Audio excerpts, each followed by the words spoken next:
got a chance to see Your Monster, not my monster, Your Monster with Melissa Berrera. Let's talk about it right now.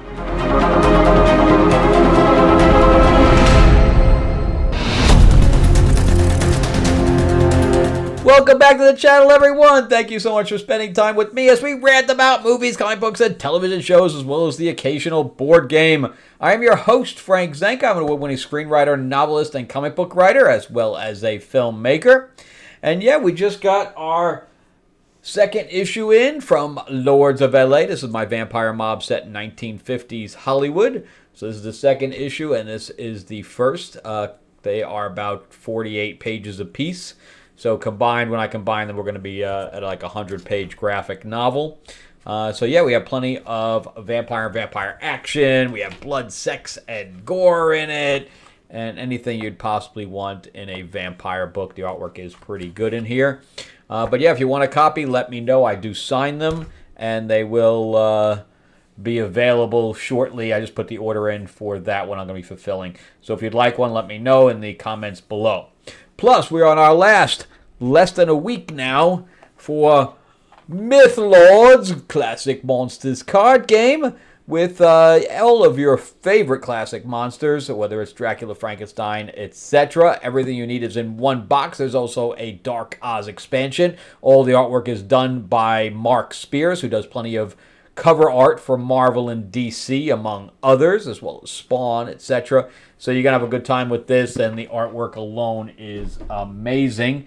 Plus, it comes with little figures like the Frankenstein monster and Dracula. Pretty cool. So yeah, if you want a copy of this, we're in pre-order right now on Kickstarter. Go to mythlords.net and go to the description below if you'd like another link that goes directly to Kickstarter. All right. Thank you guys so much if you guys have already helped support it. I am trying to, hit some of the stretch goals. All right, so let's talk about Your Monster with Miss Melissa Berrera. I am a big fan of Melissa Berrera. There's some of her acting I thought was only so-so, and some of the Scream stuff, especially the first one that she was in. But she's grown on me, and I really think she's really good, especially after I saw her in Abigail. And then I'd never seen The Heights, but she was also in The Heights. So she is a classically trained singer as well, at least Broadway-type singer. So she has a pretty good voice as well. So she's got, that triple threat going on. And, I like her a lot. And so I figured I'd come out and support her movie. This is written, directed, and produced by Caroline Lindy. And you guys know how I feel about writer, producer, directors. And if you don't, I do not believe in a writer, director, producer. I think that film is a collaborative effort. And when you have a writer, director, producer, you have someone that is a control freak. And when you have somebody that's a control freak, they usually don't like to listen to anyone. So when they have a project or they have a scene that can be done better, they just don't want to listen to anybody, in my experience anyway. So I am not a fan of a writer, producer, director. But anyway, she had created a short film with the same name, and apparently somebody saw it, or it got sent to someone who then ended up financing this. So it was financed by Bombo Sports and Entertainment. They normally do documentaries for sports figures, so this is kind of outside the realm for them. So I'm going to give them a call tomorrow and see what else they're looking to do. So it was very interesting because I didn't recognize the distribution company or anything. So the movie, if it cost over $2 million to make this film, I'm shocked. Main character besides Melissa Berrera is obviously the monster. So I thought it was a Beauty and the Beast type situation, but it's not. It's not anything like that at all. So Tommy Dewey plays the monster. He does it very, very well as far as I'm concerned. But it does look, his lion-esque look does remind me of the original Beauty and the Beast TV show with Linda Hamilton. So, but I guess they used that makeup as a suggestion or as a way of doing it cheaply and fast, because again they probably didn't have a whole lot of money here. And hats off to Melissa for taking the role if it was that low a budget, because I know I know she was banned from Scream, which is kind of bullshit as far as I'm concerned, and shame on those guys from Scream to put her in that situation because of her political views. So I think that she was backing Israel or something to that effect, and the left wing likes to do Gaza, the Palestinians. So there was that blocking, and so because of that, she got ejected from Scream, so she will not be in the next one. And then hats off again to what's her name from Wednesday, because she said, if she's not doing it, I'm not doing it. I'm too busy anyway. I'm out. So she's out too. So they're gonna have to reboot now the entire Scream thing because they decided to be jackasses and fire someone based on their political thing, which I think should be illegal. I think that should be illegal because obviously it had nothing to do with her performance, because both Scream movies did very, very well. Jen Ortega, that was the name I blanked on a second there. But anyway, Tommy Dewey was in the original short, and she brought him into this. He's been in the Kaling Project. He's been in just a pile of stuff. So good for him. He was just in Saturday Night as well, that documentary on Saturday Night Live. Well, it's not a documentary. It's some, a retelling or a reimagining. And then Kayla Foster, who hasn't done much. She's done some TV shows and things like that, but she is not only an actress in this, but she's also a producer. So I think that she helped Caroline get the money.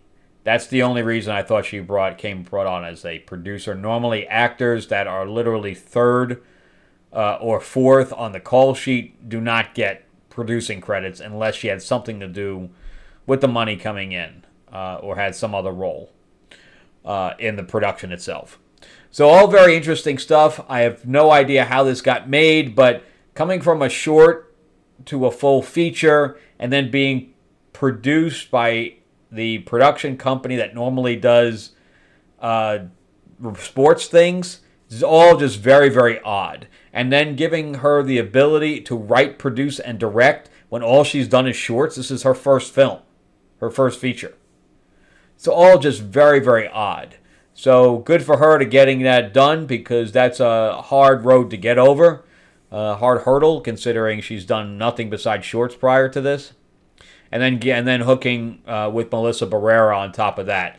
Again, that might be what Kayla did. Kayla may have brought Melissa Berrera to the deal. But all very interesting stuff if you're into filmmaking.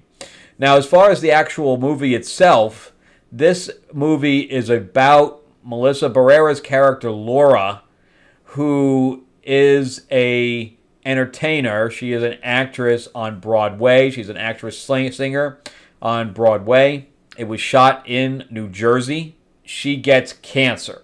So her boyfriend, who is a playwright and I think a first-time director playwright, anyway, he made this part for her. The deal was supposed to be with her if he got it produced. She helped him develop all the songs and everything, so she was almost like a co-writer on it. But she's very mousy, where she doesn't like to exert herself, and that is her arc, is that she comes out of that shell almost too much. When she gets out of the hospitals, and she gets, through cancer treatment, he leaves her basically because he doesn't want to have to take care of her, which is kind of shitty. So, and then on top of that, he bans her from the play because he doesn't want to see her, because I guess he feels guilty. But she self-inserts and ended up being on the play anyway. So it has a limited cast and a limited number of locations. So it is shot on basically a low-budget side. And then we have the introduction of the monster, who is basically her childhood friend who she grew up with. because he lived under her bed and in the closet, etc. So it's like that kind of a monster, like a superstitious type monster. So he tells her to get out, and she's like, I have nowhere to go. And normally she plays roles where she is strong, where she's a strong person. And here she had to start out very, very weak. So this shows me her range, because she starts out crying all the time. She starts out, whining all the time, everything, and really being alone, which is a different role for her than what she had in Scream, than what she had in Abigail. In fact, I would say that the role in Abigail, she was stronger. I'd almost see her as an action star after that role in Abigail. I'd like to see her do some fight stuff. We'll see. We'll see if she ends up getting some other roles. I hope she does. I hope she gets a ton of roles. But I think maybe she's been banned from Hollywood at this point because of her political beliefs, which is why she's taking some of these low-budget things. And for this, because this is tiny. So I don't know. If this movie cost over $2 million, I'll be surprised. It made $515,000 right now, like I mentioned. So it's not really going to be successful. Maybe when it gets to streaming, it might be. But right now, it's not. So the end kind of threw me, because it starts out very light, romantic in some cases. And on top of that, like, I was just watching Woman of the Hour, and I can tell that project hates men. That is a man-hater film where every man is bad in some way, shape, or form. Here we have one jerk. Okay, I can buy that. And then it doesn't stay by itself that way, because there's a betrayal on a female side as well. So, again, I'm not getting into spoilers here. So it does have both sides where you have negativity on both sexes. So I appreciate that, where it just didn't drill in on one sex. But I am going to be doing a review of Woman of the Hour as well. But anyway, so that's, again, the end got very, very, very dark. Very dark. And I'm not sure it stuck the landing. I'm still resonating with it, because it went in a direction that I didn't see coming, which I guess is good. But at the same time, did it really complement the film, where I felt satisfied with the film by the time I left? Not really. It's not an ending that I liked for the character. I mean, I get it. I get that, there was almost a natural progression to it from, if you look at it in a different angle. But it's not what I wanted to. I mean, it's not what I wanted to see for the character. I wanted the character to grow, and not only outgrow the male-dominated character, the male antagonist, I should say, because he's not a protagonist. He's definitely an antagonist. So that's my thoughts on the film. But then again, look at the substance. I absolutely abhorred the ending of that. I thought that end destroyed the film, where this doesn't destroy the film at all. It just takes it in a direction that I think lessens the character, or lessens the character's arc. Because if the arc was like this, where she grew and grew and grew, it went like this. So it took it in a completely different direction than I was hoping for. But some people might like this ending because it subverted the expectation. And the end does kind of foreshadow where it's going to go. Once that last scene happens, you know what's going to happen. I was just hoping that it wouldn't, where we would see something else. And, the whole thing with the monster, you understand kind of halfway through about what that character is. And again, I'm not going to give anything away.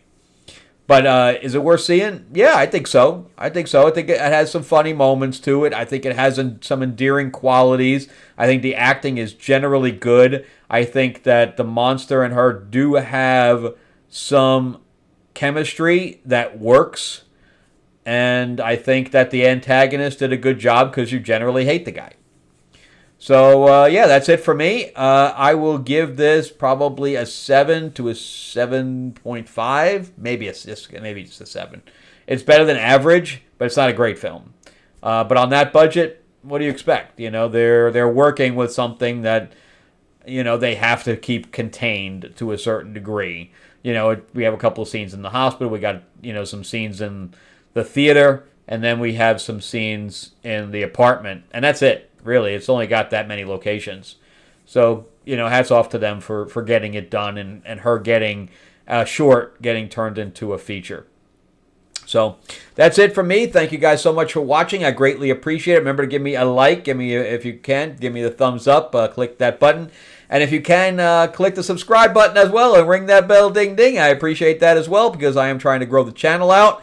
And remember, too, that Mythlord's Classic Monsters card game is also in its final days. So click the description in the link below or go to mythlords.net and put in your order now and help us get to that next stretch goal. And yes, you play as your favorite classic monster, whether it's Dracula, Frankenstein, Creature from the Deep, or the Wolfman. And there's plenty of other characters in here as well. Everything you need is in the one box. And it plays 1 to 5 players, or 1 to 4 right now. We're going to unlock a 5th player, which is the Wicked Witch, because we also have a Dark Oz expansion and things like that.